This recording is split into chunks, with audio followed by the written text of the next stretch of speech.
Flavio Briatore no entra a un garaje para sacarse fotos ni por nostalgia. Cuando Flavio aparece, lo hace con un propósito preciso. No saluda, no conversa, no toma café. Exige respuestas. Y esta vez, el epicentro de la sacudida fue Alpine.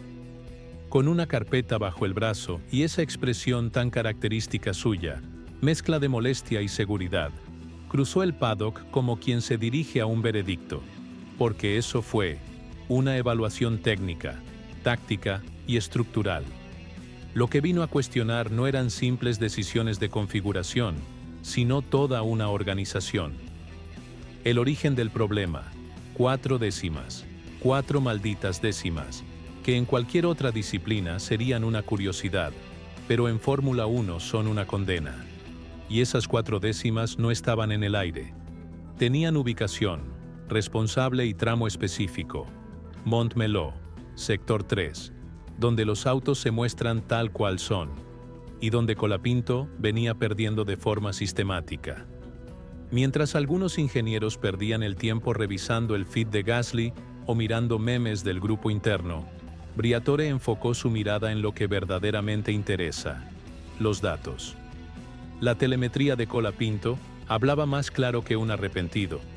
En cada vuelta, con cada neumático, el resultado era el mismo: 0,44 segundos de pérdida en la zona más exigente del trazado. Ni una más, ni una menos. Una constancia que más que técnica, olía a patrón. Y donde hay patrón, hay una elección. Para la mayoría eso puede explicarse con 1000 variables: temperatura, adaptación, ajustes. Para Briatore, número. Para él, eso se llama injusticia camuflada de procedimiento. Porque si todo cambia, pero la pérdida es idéntica, el conflicto no está en el piloto, está en el monoplaza. O peor, en quien decide qué coche recibe qué actualización. Y cuando Flavio detectó que el auto de Colapinto seguía montando un suelo anticuado, mientras Gasly ya usaba piezas mejoradas del túnel de viento, comprendió que no era una falla, era una decisión. Y en la F1, esas elecciones se pagan caro. Las justificaciones no tardaron en llegar, una más endeble que la anterior. Que si el clima, que si Franco aún se estaba aclimatando, que si el auto no estaba al 100%. Una procesión de excusas tan previsible como estéril, porque ninguna justificaba lo obvio. El coche 74 seguía con componentes antiguos, mientras Gasly ya probaba avances aerodinámicos dignos de laboratorio espacial. ¿Casualidad? Number era una distancia medida.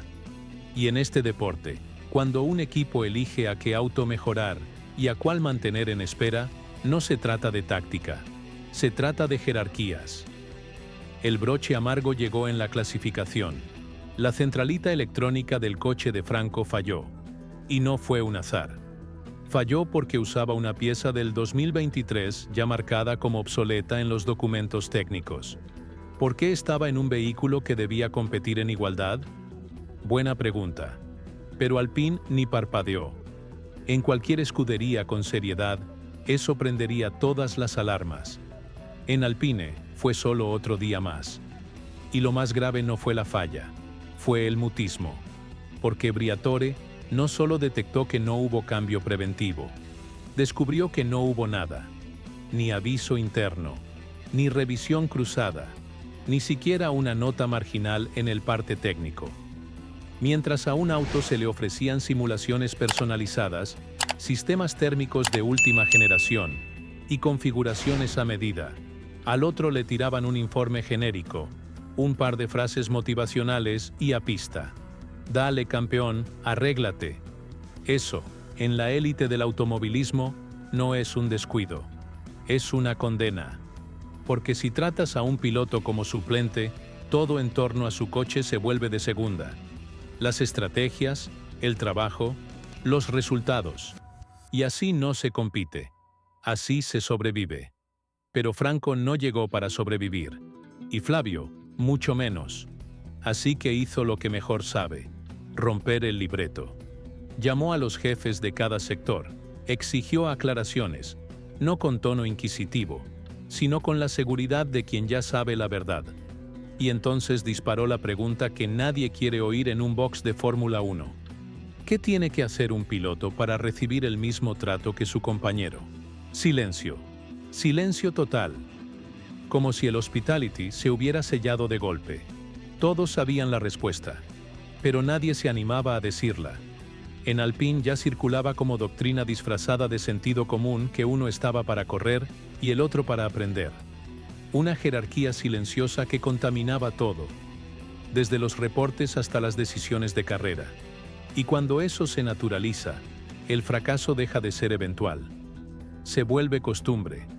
El problema no era una pieza vieja ni un software caduco. El problema era que nadie levantaba la mano. Las estrategias asignadas a Colapinto eran siempre más tibias, más generales, más seguras. Las decisiones llegaban tarde. El soporte técnico era inferior, pero él no se quejaba. Se subía al coche, hacía su trabajo, cumplía. Y para Briatore, eso fue lo más alarmante. Porque un piloto que no pide igualdad técnica no es dócil. Es alguien que ya entendió que su voz no se escucha. Y en este deporte, cuando el silencio se vuelve norma, la mediocridad se institucionaliza. Para Flavio, eso es más grave que cualquier error digital. Porque si el piloto cumple y aún así recibe menos, el problema no es de ejecución, es sistémico. Y si algo detesta Briatore, es un entorno que le exige a un león correr con cadenas. Mientras algunos periodistas repetían la narrativa oficial como si les hubieran pasado un guión: integración progresiva, curva de aprendizaje, proceso paso a paso. Flavio ya tenía en su escritorio otra historia, un dossier paralelo, detallado, letal. Ese documento mostraba que la pieza que falló en el coche de Colapinto ya había sido retirada del de Gasly 2 grandes premios atrás. ¿La razón? Microcortes en la comunicación con el embrague. Un fallo serio, detectado, archivado. Entonces, ¿por qué estaba en el coche del argentino?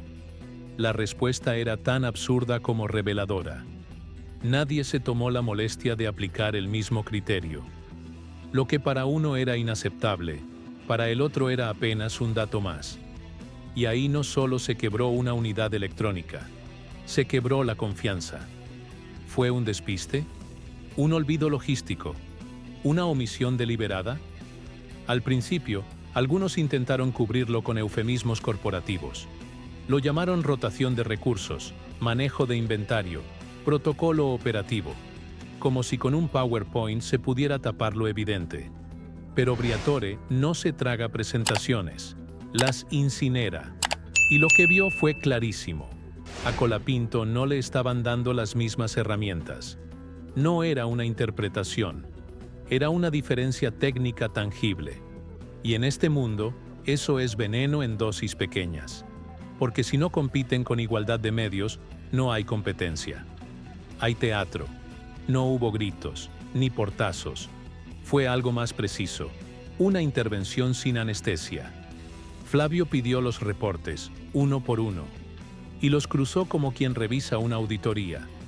Por cada diferencia entre el coche de Gasly y el de Colapinto, exigió una explicación.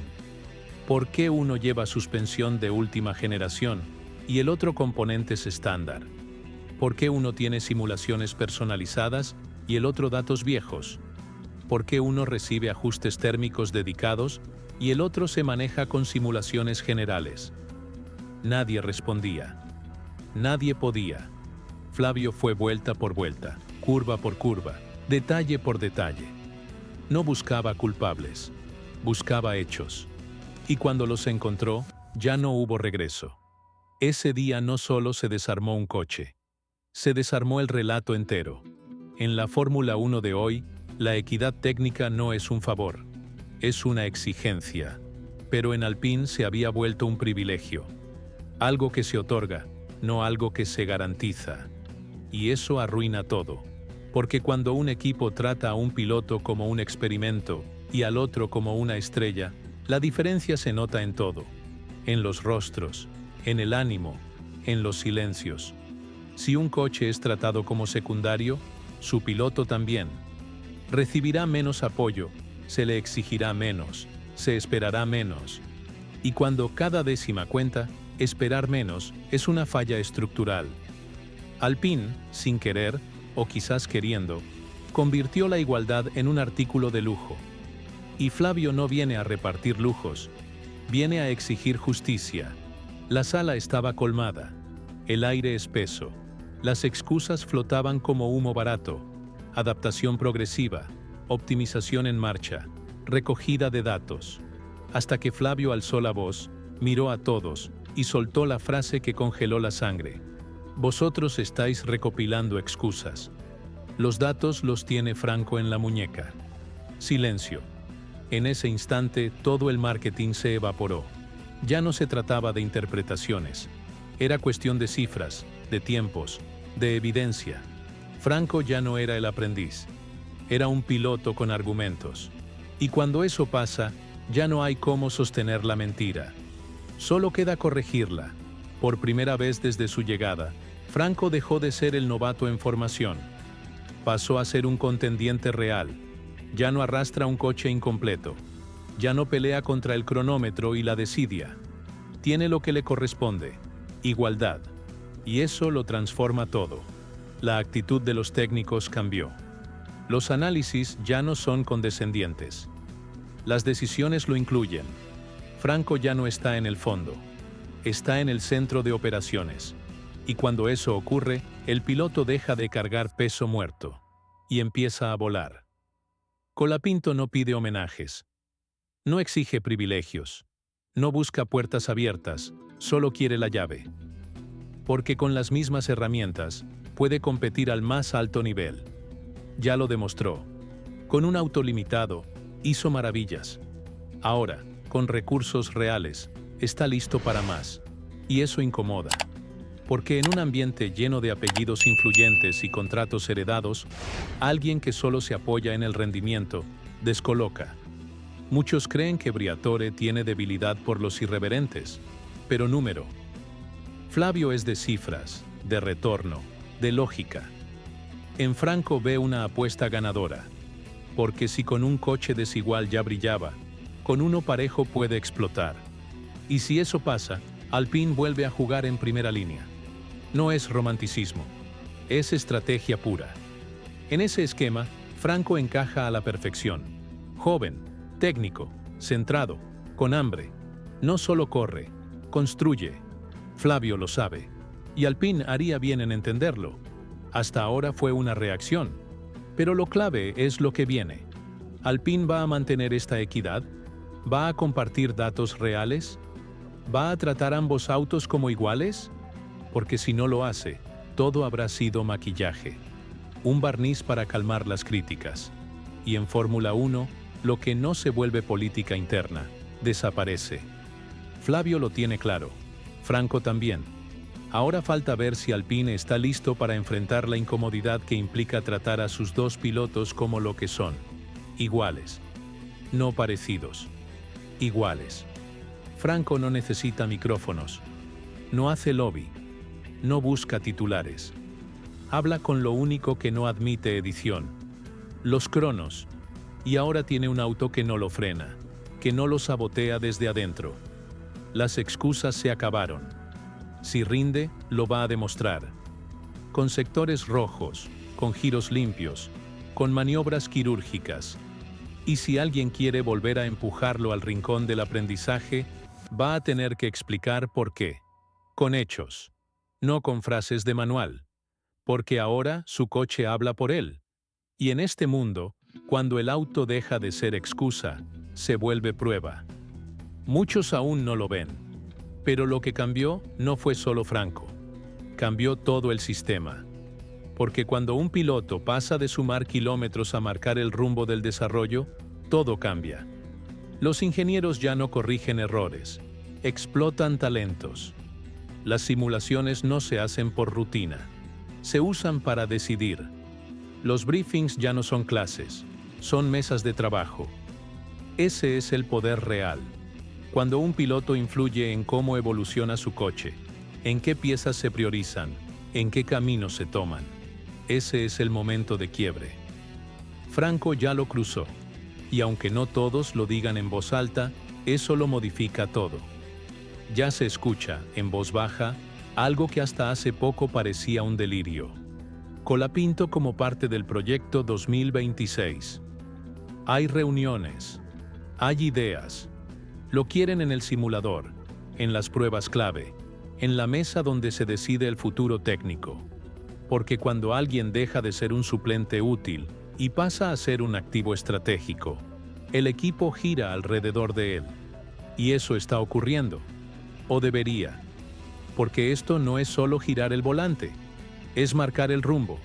Y si Alpine es inteligente, sabrá que en Franco no tiene un pasajero, tiene un arquitecto del futuro.